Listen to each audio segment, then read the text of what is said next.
టమాటాలు చూసారా అండి ఎంత ఎర్రగా నిగనిగలాడుతూ ఉన్నాయో. బట్ ఇవైతే హైబ్రిడ్ టమాటాలు, నాటువైతే ఇంకా చాలా బాగున్ను. ఇందాకే నాకు టమాటాల కోసం ఒక ఇంట్రెస్టింగ్ న్యూస్ తెలిసింది. అదేంటంటే టమాటా అనేదంట ఇంగ్లీష్ పదం అంట. దాన్ని తెలుగులో వేరేలా పిలుస్తారంట. మీకేమైనా ఐడియా ఉందా? ఈ వీడియో మొత్తం చూడండి, నేనైతే చెప్తాను టమాటాలను తెలుగులో ఏమంటారు అని.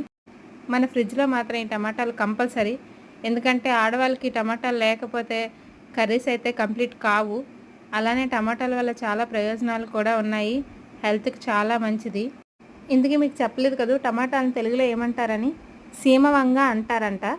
ఇంకా కొన్ని ప్రాంతాల్లో రామములక్కాయ అని కూడా అంటారంట.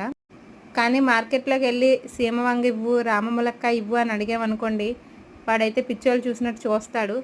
అలా ఏమొద్దు, ఈ టమాటానే బాగుంది ముద్దుగా 3 అక్షరాలతో. మీరేమంటారు?